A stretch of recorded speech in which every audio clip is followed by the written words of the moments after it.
बिल्ली का न्याय। शूद्रमर्थ पतिम प्राप्य न्यायान्वेषणात् परो उभावपिम क्षयं प्राप्तो पुरा शशक पिंजलो।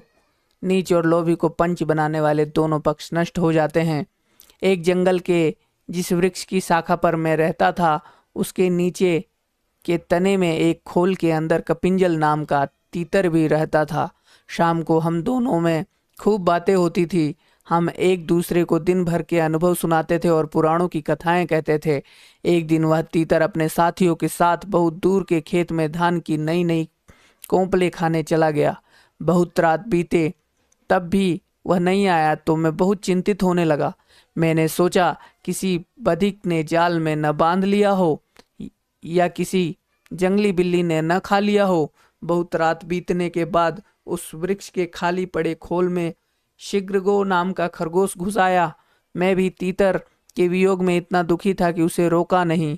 दूसरे दिन कपिंजल अचानक ही आ गया। धान की नई नई कोंपले खाने के बाद वह खूब मोटा ताजा हो गया था। अपनी खोल में आने पर उसने देखा कि वहां एक खरगोश बैठा है। उसने खरगोश को अपनी जगह खाली करने को कहा।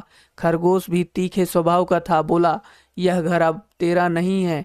वापी, कूप, तालाब और वृक्ष के घरों का यही नियम है कि जो भी उनमें बसेरा कर ले उसका ही वह घर हो जाता है। घर का स्वामित्व केवल मनुष्यों के लिए होता है। पक्षियों के लिए गृह स्वामित्व का कोई विधान नहीं है। झगड़ा बढ़ता गया। अंत में कपिंजल ने किसी भी तीसरे पंच से इसका निर्णय करने की बात कही। उनकी लड़ाई और समझौते की बातचीत को एक जंगली बिल्ली सुन रही थी। उसने सोचा, मैं ही पंच बन जाऊं तो कितना अच्छा है। दोनों को मारकर खाने का अवसर मिल जाएगा। यह सोच हाथ में माला लेकर सूर्य की ओर मुख करके नदी के किनारे कुशासन बिछाकर वह आंखें मूंद बैठ गई और धर्म का उपदेश करने लगी।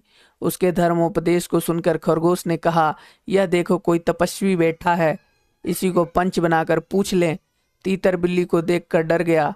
दूर से बोला, मुनिवर, तुम हमारे झगड़े का निपटारा कर दो। जिसका पक्ष धर्म विरुद्ध होगा उसे तुम खा लेना। यह सुन बिल्ली ने आंख खोली और कहा, राम राम, ऐसा न करो।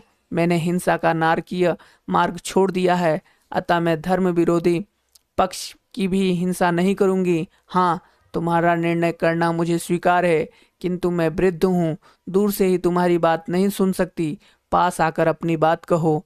बिल्ली की बात पर दोनों को विश्वास हो गया। दोनों ने उसे पंच मान लिया और उसके पास आ गए। उसने भी झपट्टा मारकर दोनों को एक साथ ही पंजों में दबोच लिया। इसी कारण मैं कहता हूँ कि नीच और व्यसनी को राजा बनाओगे तो तुम सब नष्ट हो जाओगे। इस दीवान उल्लू को राजा बनाओगे तो वह भी रात के अंधेरे में तुम्हारा नाश कर देगा।